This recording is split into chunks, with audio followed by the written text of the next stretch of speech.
Orang beriman harus memahami ini ujian Allah untuk menguatkan iman kita ini. Melatih kesabaran. Sabar orang beriman kau diuji oleh Allah.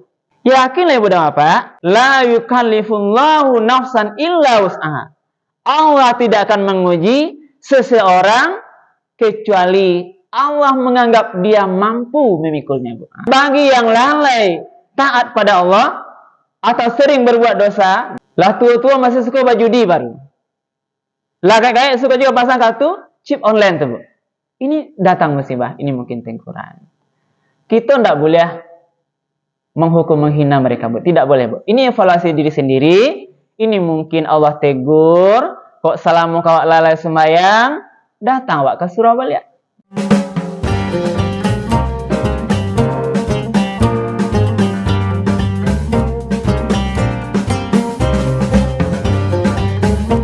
Bismillahirrahmanirrahim. Assalamualaikum warahmatullahi wabarakatuh. Alhamdulillahirabbil alamin allazi ahyana ba'dama amatana wa ilaihin nusyur. Asyhadu an la ilaha illallah wahdahu la syarikalah wa asyhadu anna Muhammadan abduhu wa rasuluh sallallahu alaihi wasallam la nabiyya ba'dah. Faqala Allah ta'ala fil Qur'anil Karim, a'udzu billahi minasy syaithanir rajim. Bismillahirrahmanirrahim. Ma asaba min musibatin fil ardi wala fi anfusikum illa fi kitabim min qabli an nabra'aha inna dzalika 'ala Allahi yasir. Likai la ta'sau ala ma fatakum wa la tafrahu bima atakum wallahu la yuhibbu kulla mukhtalin fakhur. Sadaqallahul azim. Bapak-bapak dan ibu-ibu hadirin kaum muslimin jemaah subuh yang dimuliakan Allah. Pertama dan utama sekali, marilah kembali kita sama-sama menyampaikan kalimat puji dan syukur. Alhamdulillahirabbil alamin. Segala puji bagi Allah Tuhan semesta alam, karena pada pagi yang penuh berkah ini kita bersama-sama masih diberikan nikmat kesehatan, diberikan nikmat kesempatan, kemudahan-kemudahan, dan juga nikmat-nikmat lain, sehingga kita masih bisa melanjutkan ibadah sholat fardu subuh kita secara berjamaah di masjid yang sama-sama kita cinta ini. Mudah-mudahan seluruh niat dan rangkaian ibadah yang kita lakukan diterima dan dibalas oleh Allah dengan pahala yang berlipat ganda. Amin ya rabbal alamin. Kemudian salawat dan salam kita doakan kepada Allah, semoga disampaikan kepada Nabi kita Nabi Muhammad sallallahu alaihi wasallam dengan hantaran kata Allahumma shalli ala sayyidina Muhammad wa ala ali sayyidina Muhammad. Rasulullah telah berjuang membawa umat manusia ini dari zaman jahiliyah kepada zaman yang mengenal Islam dengan meninggalkan dua pedoman hidup yang akan menyelamatkan kita dari kehidupan dunia yang sementara ini sampai nanti kehidupan di akhir kelak. Itulah Al-Quran dan sunnah-sunnah Rasul. Mari ibu dan bapak, kita selalu istiqomah menjadikan Al-Quran dan sunnah Rasul itu betul-betul sebagai pegangan hidup kita dalam melakukan apapun kegiatan kita, dimanapun kita laksanakan, dan dimanapun tempatnya. Jangan sampai kita terlepas dari panduan Al-Quran dan sunnah-sunnah Rasul. Bapak-bapak dan ibu-ibu para jemaah yang dimuliakan Allah, pada subuh ini tadi sebagai dasar tausiah kita, kami bacakan Al-Quran surat Al-Hadid. Surat Al-Hadid, kau ibu dan bapak, adalah surat yang ke-57, ayat 22 dan 23. Jadi itu dasar subuh kita ini, tausiah kita, Al-Quran surat Al-Hadid ayat 22 dan 23. Apa intinya ibu dan bapak? Ayat ini berbicara tentang musibah dan bencana yang terjadi itu sudah tercatat di Lauhil Mahfuz sebelum semuanya diciptakan Allah. Jadi kita mencoba mengambil hikmah. Jadi hikmah dari bencana, musibah yang sedang kita lihat atau mungkin kita merasakan, ibu. Semuanya pasti ada hikmahnya. Memang ada dasar dari lain ibu dan bapak mengatakan bahwa musibah itu berkaitan dengan dosa yang dilakukan. Itu memang ada. Tapi kita tidak boleh langsung menghukum orang yang dapat musibah, orang yang berdosa. Tidak boleh, itu tidak bijaksana gitu. Karena ada dua gitu. Orang yang dapat musibah itu, satu ada kemungkinan orang yang betul dia lalai kepada Allah, ada dosanya, ada maksiatnya. Tapi ada juga musibah itu orang yang beriman, orang yang soleh, yang taat beribadah gitu. Maka keduanya kita harus menilai dari hal yang bijaksana, ibu bapak. Keduanya ada hikmahnya. Bagi orang beriman, musibahnya ada hikmahnya. Bagi orang yang mungkin lalai, berbuat dosa, banyak berbuat dosa, juga ada hikmahnya. Itulah yang digambarkan dari ayat ini, ibu bapak. Nah, kita coba dulu ayat yang kita lihat. Al-Quran ayat yang ke-22 surah Al-Hadid. Ma asaba min musibatin fil ardi wala fi anfusikum. Tidaklah suatu bencana itu menimpa di bumi ini, atau tidaklah datang bencana itu di alam di bumi ini, wala fi anfusikum, atau menimpa dirimu sendiri. Jadi bencana yang datang dari alam atau yang menimpa bumi, itu seboleh ibu bapak. Apakah itu mungkin namanya gempa? Nah, sekarang kita melihat ibu bapak. Lebih sekitar 29 orang baru kita dengar musibah erupsi Gunung Merapi. Para pendaki gunung, sebagian mahasiswa yang muda-muda ibu bapak.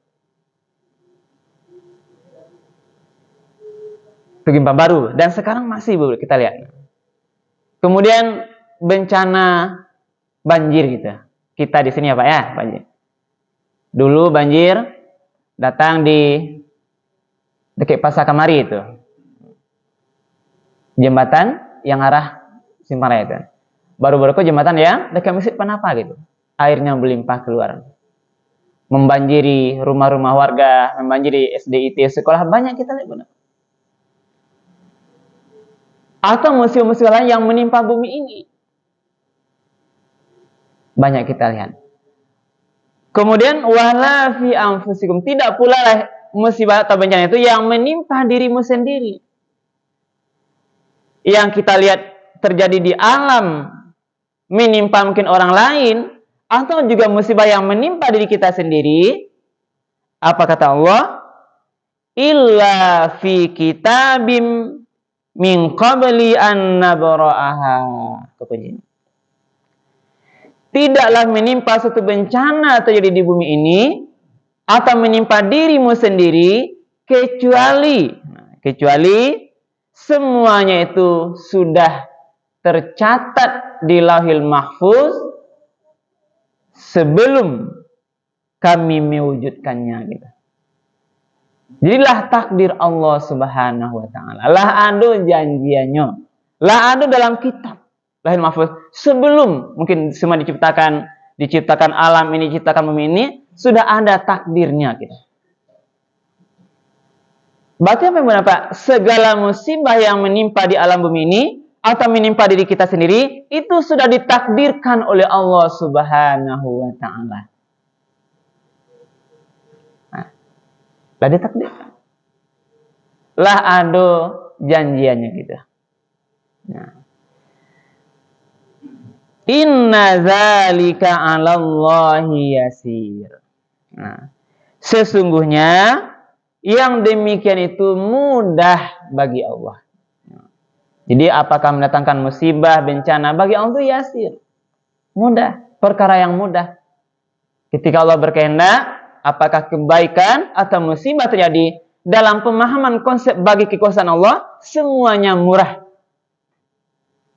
Nah, ketika kita lihat dalam surah Yasin itu berapa? Innama amruhu idza arada syai'an ayyaqula lahu kun fayakun. Sesungguhnya Allah terhadap seluruh urusan itu kalau Allah itu berkehendak hanyalah mengatakan kun, jadilah, fayakun, maka jadilah dia. Inilah betapa kebesaran kekuasaan Allah. Nah, itu ayat yang ke-22. Nah, apa hikmahnya? Hikmahnya dapat dilihat di ayat berikutnya. Ada di sini. Nah, likaila ta'sau ala ma fatakum. Hikmah pertama. Apa gunanya datang bencana musibah menimpa di alam bumi ini atau menimpa diri kita sendiri? Kalau dalam ayat ini disampaikan likaila ta'sau ala ma fatakum. Yang pertama. Agar kamu tidak bersedih hati terhadap apa yang luput dari kamu. Itu yang pertama. Boleh awak tidak terlampau bersedih hati terhadap apa yang lapeh, yang luput, yang hilang dari awak dari musibah yang terjadi ini, Bu. Tidak boleh terlampau bersedih hati, Bu. Apa namanya? Kita harus optimis, timbul semangat. Karena semuanya sudah ditentukan oleh Allah jauh sebelum nikmat ini kita dapatkan. Lah ada di Lauhul Mahfuz. Kalau seandainya kini rusak rumah kita, rusak harta kita, dulu kita tidak punya harta ini, Bu. Kan tidak ada dulu, sebelum lahir kan ada apanya dah. Harus balik kasih nak balik. Lalu lahir kita, besok kita bekerja, diberikan oleh Allah Subhanahu wa taala, diberikan karunia oleh Allah, dan Allah sudah catat dulu di Lauhul Mahfuz pada tanggal sekian bulan sekian. Bulan Desember 2023, tanggal sekian akan terjadi nanti bencana banjir di Panapa Lubuk Skaping, menimpa warga, mungkin Tampang semua itu sudah tercatat di Lauhul Mahfuz, sudah ditakdirkan oleh Allah. Dan kita tidak tahu Ibu dan Bapak, apakah besok atau lusa akan ada nanti bencana-bencana lain yang Allah sudah takdirkan, dan kita juga harus selalu siap Ibu dan Bapak. Maka itulah kita harus tetap mendekatkan diri kepada Allah. Kita hanya bisa berdoa, mudah-mudahan kita terbebas dari bencana alam. Amin. Ya Rabbal. Itu doa kita. Nah, jadi apa tadi kan? Nah, yang pertama boleh. Nah, yang pertama, kamu orang yang kena timpa musibah ini, apa kuncinya? Kita harus banyak sabar. Sabar inilah kuncinya, Bang. Saudara-saudara awak, dunsana awak yang kanai, yang mungkin ada di sini Bu dan Bapak, yang keluarganya sendiri yang dekat, ini musibah adalah ujian Allah Subhanahu wa taala, sudah merupakan takdir Allah Subhanahu wa taala untuk mendekatkan diri kita pada Allah. Kita yang pertama sabar, Bapak. Sabar kita. Dan harus timbul semangat. Semangat balik ya. Tidak boleh berputus asa. Ini maksudnya. Tidak boleh berputus asa. Likaila ta'saun. Agar engkau tidak bersedih hati. Apa maksudnya? Jangan terlampau sadiah bana wa'lai dengan musibah yang adoko gitu. Walaupun betul Bu, sadiah itu batu apa kena. Nah, nama kita manusia biasa, nah menimpa rumah kita yang hanyut, peralatan rumah tangga kita yang basah, mungkin musibah yang menimpa kita sakit, keluarga kita yang meninggal, semua musibah lah Bunda Pak. Sebagai manusia tentu awak bersedia Bu, itu pasti Bu.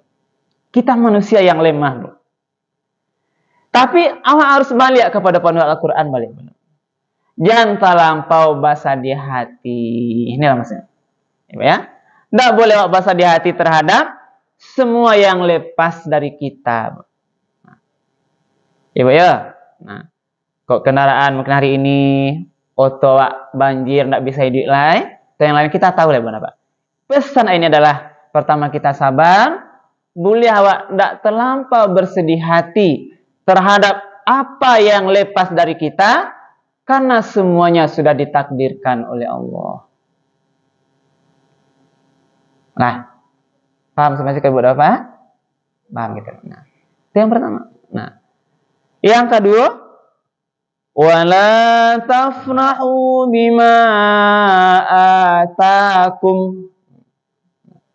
Kalau tadi tidak boleh basah di hati, terlampau bersedih hati ini terlampau ya. Kalau sedih tentulah ada. Ini tidak boleh terlampau bersedih hati. Kita harus punya harapan lagi. Semangat balik gitu. Yang kedua, wala tafrahu bima atakum. Nah, apa maksudnya? Dan tidak boleh lawak terlampau bergembira terhadap apa yang telah kita dapatkan. Jadi timbal balik ya Bapak. Kalau dia awak karunia, awak tidak boleh terlampau senang, terlampau bergembira, apalagi, nah, ini bahasa ayat Allah, wallahu la yuhibbu kulla mukhtalin fakhur. Allah tidak menyukai setiap orang yang sombong lagi membanggakan diri. Kalau dia agak kelebihan karunia, awak tidak boleh terlampau bergembira, terlampau bersenang hati, apalagi awak menyombongkan diri, apalagi awak membanggakan diri. Nah, itu sangat jelas ini Bunda Pak. Jadi terima balik. Kalau lapeh dari awak, tidak boleh terlampau basah di hati. Awak harus semangat Bunda. Kalau ketika awak mendapat tadi, sedang senang badan, sedang bisa awak membeli sesuatu, beli mobil, buat rumah, sedang dapat pangkat jabatan, sedang semuanya lah, sedang dunia ini kita dapatkan. Jangan terlampau bergembira, apalagi sombong dan membanggakan diri. Kenapa demikian? Karena, ya, kalau baca musibah ini, karena bisa jadi hari ini kita bergembira dengan nikmat yang kita dapatkan, sedetik setelah itu, jangan kan sehari Ibu, sedetik, sekejap, kita bisa menjadi orang yang paling bersedih hati. Nah, kalau Pak terlampau tadi dunia, ya Pak ya, terlampau kan? Nah, itulah kuncinya. Karena tadi sudah tercatat di Lauhil Mahfuz. Gitu. Jadilah banyak ikulah pelajaran hikmah yang harus Pak ambil ya Ibu Bapak. Nah, bagi orang yang beriman yang ditimpa musibah, itu apa hikmahnya Bapak? Yang pertama, ya, itu untuk menguji kesabarannya. Sabar enggak dia? Menguatkan imannya. Yang kedua, Allah hendak mungkin mengangkat derajatnya lebih tinggi. Nah, bisa Allah ingin mengangkat lebih tinggi balik, diuji dulu. Jadi boleh naik kelas. Nah, kelas tadi. Ujian untuk naik kelas. Ya Pak, iman doa makin sederhana, kini diuji oleh Allah. Didatangkan banjir. Orang beriman harus memahami ini ujian Allah untuk menguatkan iman kita ini. Melatih kesabaran. Sabar orang beriman kau diuji oleh Allah. Yakinlah Ibu dan Bapak, Allah mengatakan oleh lain, la yukallifullahu nafsan illa wus'aha. Allah tidak akan menguji seseorang kecuali Allah menganggap dia mampu memikulnya. Nah, itulah kuncinya. Jadi Allah tidak akan uji kita dengan sesuatu di luar kemampuan kita. Allah tidak zalim. Allah sendiri mengatakan, la yukallifullahu nafsan. Allah tidak membebani beban berat ujian kepada seorang illa wus'aha, kecuali dia akan mampu untuk memikulnya. Jadi Allah datangkan musibah ini dipastikan orang-orang beriman akan mampu memikulnya. Ketika musibah ini datang, dia sabar, itu akan makin kuat imannya. Oh, Allah sedang mungkin ingin menguji kesabaran saya. Allah sedang mungkin ingin mengangkat derajat saya pada tempat yang lebih tinggi. Evaluasi diri. Nah, bagi orang yang lalai, Bu. Nah, kan ada orang yang lalai, Bu. Ini kita sampaikan tadi, musibah itu berkaitan erat dengan dosa. Ini bisa jadi evaluasi juga. Bisa jadi salah muka lalai sembahyang. Ya, saudara kita yang tadi kita katakan ada yang beriman, bisa jadi yang ditimpa musibah itu lalai beribadah kepada Allah.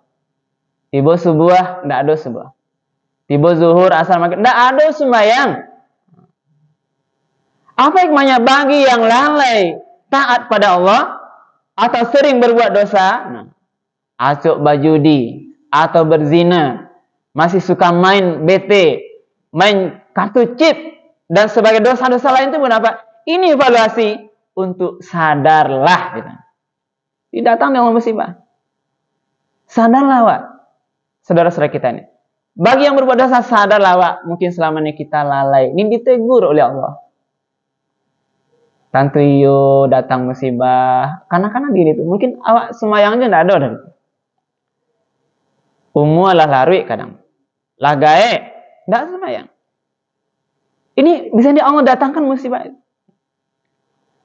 Lah tua-tua masih suka bajudi baru. Lah kayak suka juga pasang kartu chip online tuh, Bu. Ini datang musibah, ini mungkin tengkuran.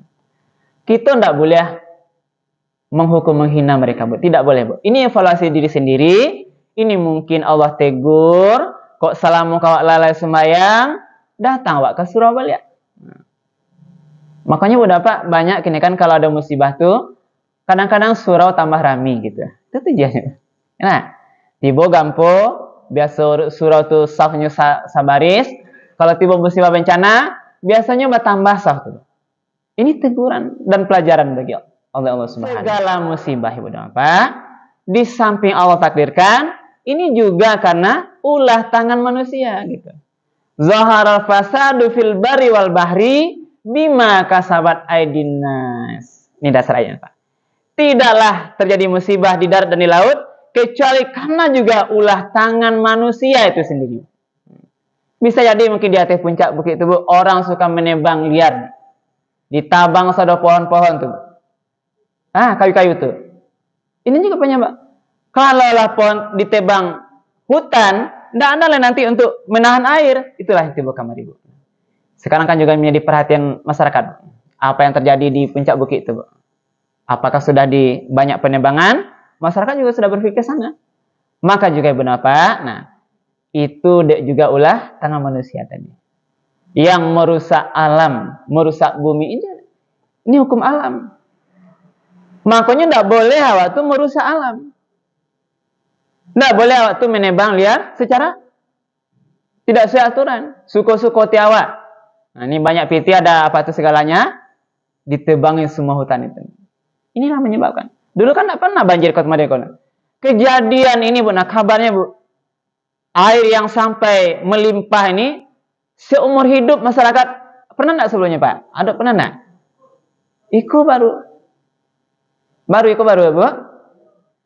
Yang sampai dia sampai kamu saji panapa, sampai merandam SDIT, sampai merandam rumah situ tuh, ini baru. Berarti harus evaluasi. Yang pertama evaluasi tadi dari sisi awak tadi, orang beriman, juga evaluasi dari sisi apa yang dilakukan masyarakat terhadap hutan yang ada di ulu rimbo itu, Bu, apa? Dulu mungkin rancak gitu. Yang kalau kan kayu-kayu rimbo tuh, bara kadang-kadang kayu itu. Kayu itu yang menyumbat apa tuh? Yang menyumbat di jembatan itu. Nah, jadi juga kita panggil Bu apa? Nanti saya minta tadi ya, itu betul tuh Pak Haji, bahwa seluruh ini juga ada karena ulah tangan manusia. Maka dari itu, ini kan juga nanti sampaikan. Mari seluruh saudara-saudaraku seluruh masyarakat, kita juga menjaga diri. Bagaimana kita menjaga lingkungan ini agar tetap baik untuk kita bersama. Tidak boleh kepentingan awak pribadi, urusan kita sendiri yang mengundang bencana yang menyebabkan kerusakan pada masyarakat banyak. Diulah awak seorang atau sekelompok orang, nanti bisa menyebabkan datang bencana kepada kita bersama. Mungkin itu aja ya. Jadi buat Bapak, inilah mungkin kajian subuh kita pada pagi hari ini dengan harapan tentunya terhadap peristiwa alam ini. Nah, juga pernah kita sampaikan, ini adalah ayat kauniyah namanya. Ayat ini kan dua. Nah, pesan Allah itu kan ada Al-Quran dan Sunnah. Ini juga ayat kauniyah. Seluruh peristiwa yang terjadi di alam itu, mari wa ambil hikmahnya, Ibu Bapak. Pasti ada hikmahnya kan. Nah, apa di antaranya? Untuk mendekatkan diri kita kepada Allah Subhanahu wa taala. Jadi dari sisi umum aku, mari wak makin dake wak ka Tuhan Ibu Bapak. Kalau sembahyang makin rajin wak perbaiki kehusukannya semuanya Ibu Bapak. Ibadah-ibadah kita tingkatkan agar Allah nanti juga bisa menolak atau menolak amal ibadah baik terhadap seorang itu juga nanti bisa menolak datangnya bencana. Juga doa-doa kan, doa-doa itu bisa menolak bencana. Nah, di samping juga kita berdoa mudah-mudahan terutama bagi dunsan awak yang karena itu, kita doakan mudah-mudahan bersabar dan mudah-mudahan Allah ganti seluruh harta, seluruh kerugian, seluruh nikmat yang dicabut oleh Allah itu karena musibah ini, mudah-mudahan Allah ganti dengan ganti yang jauh lebih besar. Amin ya Rabbal Alamin. Mungkin itu Ibu Bapak yang dapat kita sampaikan pada pagi hari ini. Mudah-mudahan bermanfaat, menjadi iktibar pada kita, dan kita berharap terus Ibu Bapak mudah-mudahan di sisa umur waktu kita makin dekat pada Allah sampai nanti ketika Allah panggil kita dipanggil dan meninggal dalam keadaan husnul khotimah. Amin ya Rabbal Alamin. Mudah-mudahan bermanfaat, berbanyak maaf. Subhanakallahumma bihamdika asyhadu an la ilaha illa anta astaghfiruka wa atubu ilaik. Billahi taufiq wal hidayah. Wassalamualaikum warahmatullahi wabarakatuh. Jadi Pak Ji, siap ini.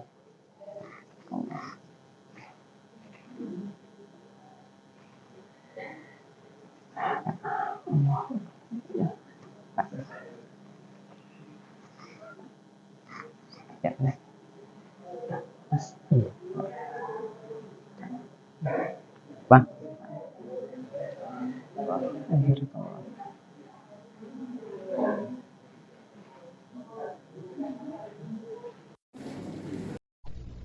Alhamdulillah.